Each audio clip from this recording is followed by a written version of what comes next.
SP AVLS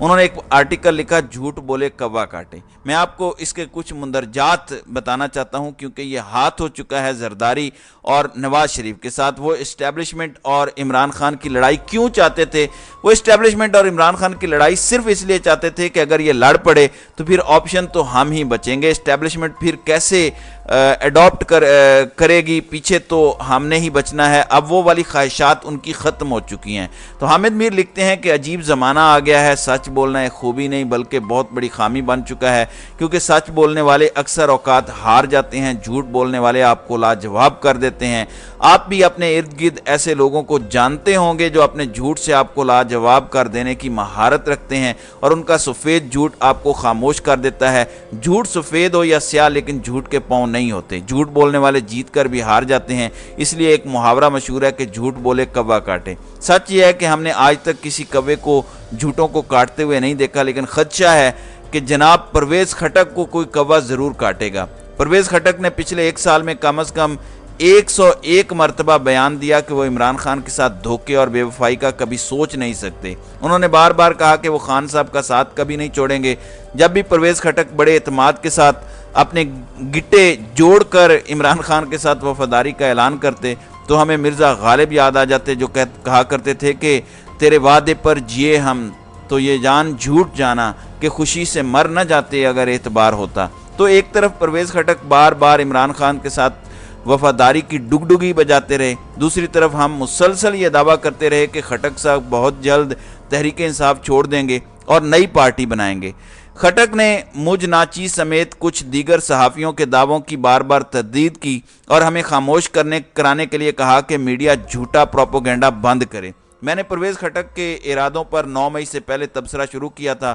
9 مئی کے بعد خٹک صاحب نے تحریک انصاف میں نقب لگانے کے لیے میل ملاقاتیں شروع کیں تو 3-4 سابق وزراء نے مجھ سے پوچھا کہ آپ کو کیسے پتا تھا کہ پرویز خٹک نئی پارٹی بنا رہا ہے؟ میں نے پوچھا کہ کیا ہوا تو ان صاحبان نے کہا کہ موصوف نے ہمیں عمران خان کا ساتھ چھوڑنے کے لیے کہا ہے۔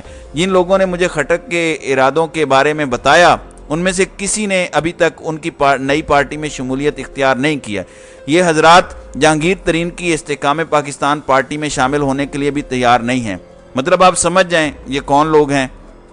استحکام پاکستان پارٹی سامنے آنے کے بعد میں نے ایک دفعہ پھر کہا کہ پرویز خٹک اپنی نئی جماعت بنائیں گے۔ مجھے حیرت ہوئی کہ خٹک صاحب نے اپنی جماعت بنانے کے اعلان سے 2 دن قبل تردید جاری کی اور کہا کہ وہ کوئی پارٹی نہیں بنا رہے۔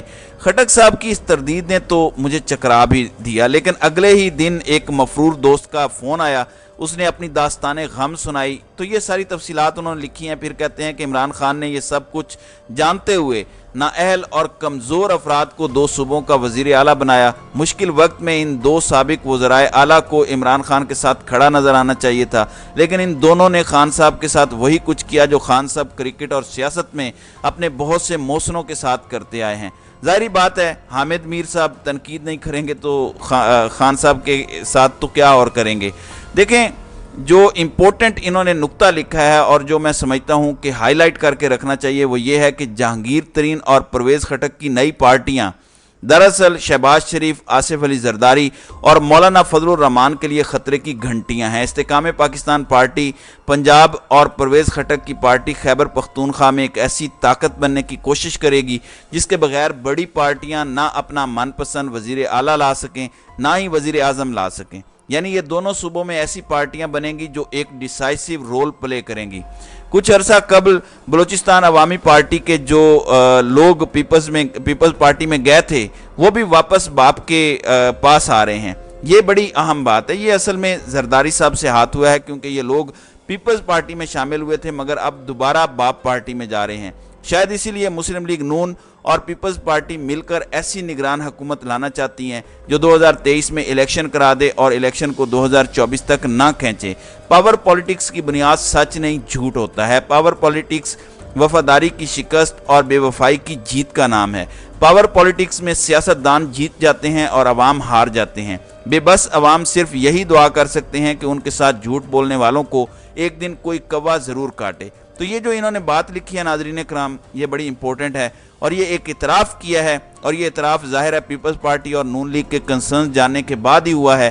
اور میں یہی 2-3 ہفتوں سے کہہ رہا تھا تو اب ان سب میں بھی جہاں اعتماد کا فقدان ہے آپسی، وہیں بالخصوص زرداری صاحب کے لیے سب سے بڑا شوق آئی پی پی، پھر پی ٹی آئی پارلیمنٹیرین کا ڈھونک، اور پھر باپ پارٹی کے جو لوگ ان کا واپس جانا ہے۔ یہ بھی ایک بڑا کلیئر میسج ہے کہ ان دونوں پارٹیوں پر شاید اسٹیبلشمنٹ مکمل طور پر اپنی بیٹس نہ لگائے، اور ان کا اگر کوئی بندہ وزیر اعظم بنا بھی تو وہ بھی کنٹرولڈ ہوگا، اس کی گردن پر ہاتھ ہوگا، اور یہ گروپس وزیر اعظم بنائیں گے بھی، چلائیں گے بھی، اور انہیں گھر بھی بھیج سکیں گے۔ تو ناظرین کرام، آپ کی اس ویڈیو کے حوالے سے کیا رائے ہے؟ آپ اپنی رائے کا اظہار کامنٹ سیکشن میں ضرور کیجیے گا۔